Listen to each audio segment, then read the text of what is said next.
Spoiler warning for The Last of Us Part 1 and Attack on Titan, anime and manga. How far would you go to protect the ones you love? That is the question posed in the finale of both The Last of Us and Attack on Titan. Two stories who appear to have no relation on the surface end up forcing their main characters into making the same impossible decision, and forcing their audience to debate the morality of that decision. I thought it would be interesting to compare the similarity of their decisions and give my thoughts on both of them. Also, disclaimer, I'm gonna write this video as if chapter 139 never existed, so I'm sure you understand. In the finale of The Last of Us, Joel is separated from Ellie, and upon waking up, he's told that he's never going to see her again, as she's going into a surgical procedure to manufacture a cure to the cordyceps virus using her immunity, but ultimately killing her in the process. Joel cannot accept this, and he goes on a murderous rampage throughout the hospital, killing anyone who stood in his way and anyone who didn't.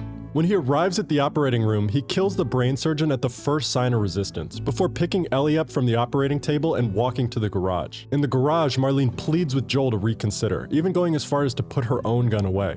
Joel shoots her anyway, going back to finish the job to ensure the safety of Ellie. When she finally wakes up and asks Joel what happened to the Fireflies, Joel betrays Ellie's trust and tells her that the Fireflies have stopped looking for a cure and that raiders attacked the camp and were responsible for murdering Marlene. But Ellie knows he's lying. She ends up pressing him on the subject, and he doubles down on his lie, leading to a cliffhanger as to how that will end up affecting their relationship in the future. In the finale of Attack on Titan, Eren Yeager learned that his true enemies beyond the walls, and the ones responsible for his mother's death, were not Titans, but rather people. The nation of Marley, who's been responsible for persecuting Eren's people known as the Eldians, due to their ability to turn into Titans and a long history of oppression from the Eldian people toward the people of Marley. The world has waged war on the people of Eldia and has formed a global alliance to launch an offensive on the island of Paradis to eliminate the Eldian people and prevent Eren from completing his plan. Eren's plan is to use the power of the founding Titan to launch the Rumbling, a stampede of tens of millions of colossal Titans towering 60 meters high, crashing through every obstacle and crushing any person, innocent or not, that meets their path, leaving only scorched earth behind. Eren successfully executes his plan to the best of his abilities, wiping out 80% of the world's population before he's eventually stopped by his friends. Then, anyways, we don't need to talk about the last chapter. Eren is forced into making a decision over his people dying or everyone else dying. He could have followed Zeke's euthanasia plan, which involved using the founding Titan's power to sterilize every Eldian in order to wipe out their vicious history. Well, that's just genocide with extra steps. Eren's doing the same thing, just in a more barbaric manner and to a greater number of people. Make no mistake, Eren is the villain at the end of Attack on Titan, but nowhere in the story was he presented with a plan that would have guaranteed the safety of the people on the island, the people Eren cares about most. Joel is forced into making a decision over losing a second daughter in an attempt to produce a cure, or murdering every guard in the hospital in order to rescue Ellie. He ends up choosing the latter, but honestly, Marlene is really the one who makes the absolute worst possible decision that they could have made. She could have allowed Ellie to agree to the procedure before drugging her. She could have let her and Joel have a final moment together before saying goodbye. Or if she really wanted to guarantee Ellie's surgery beyond any doubt, when they were both knocked out, just kill Joel. Ellie's gonna die too, and she's supposed to mean more to Marlene than Joel, so just kill Joel. The Fireflies force Joel into a corner where he reacts in the most predictable way, and the only way he knows how. Both these characters are cornered into a situation where they are forced to fight to the death to save their world. Joel in the metaphorical sense and Eren in the literal sense. Yes, they do bad things, but are they bad people? Joel and Eren sure seem to think so. Joel and I aren't good people.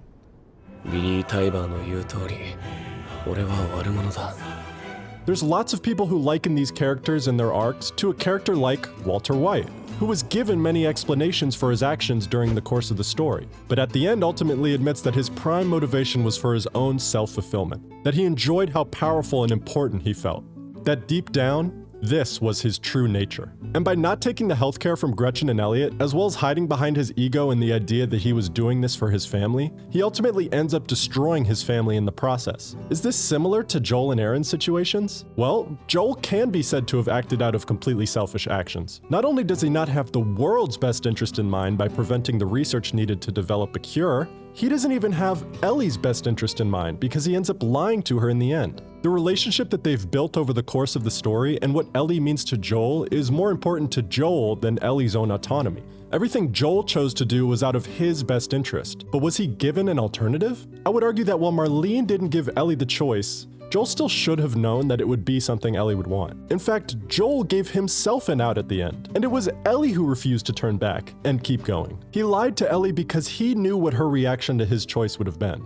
But he needed to hear that from her first. Ellie needs to be the one to tell Joel to let her go, and they're not given that chance. So Joel reacts in the only way we can realistically expect him to react. Is Joel's true nature anti-vaccine? Does he take enjoyment out of murdering people? No. He simply just wants to protect Ellie.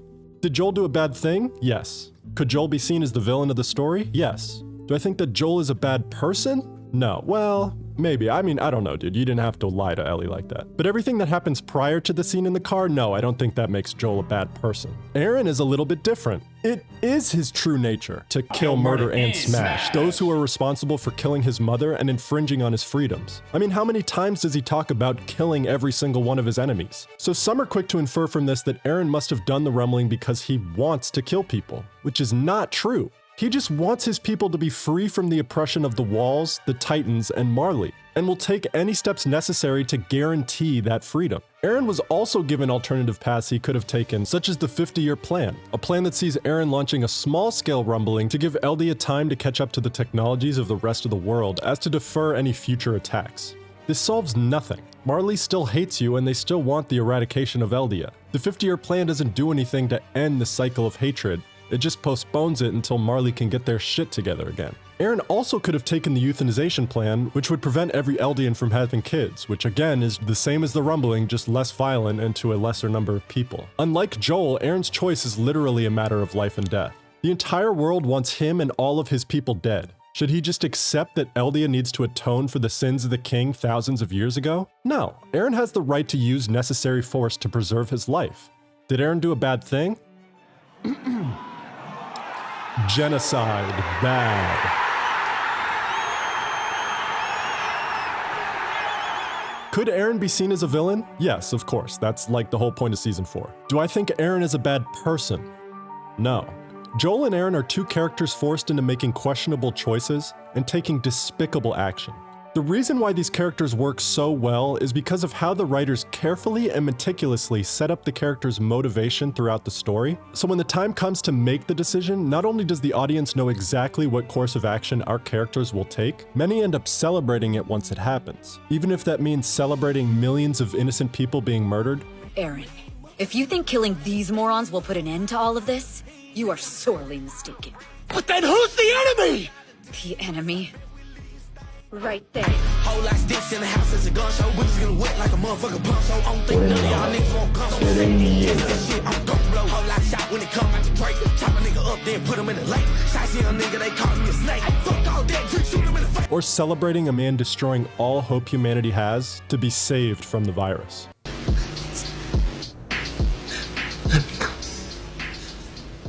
You've just come after her.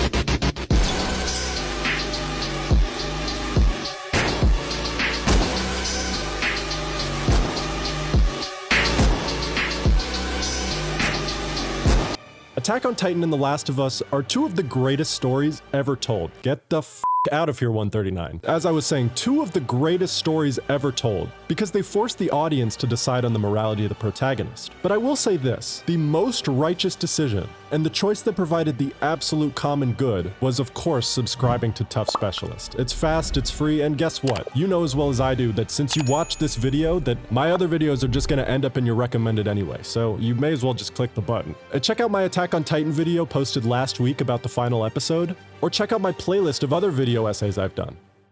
See you next time.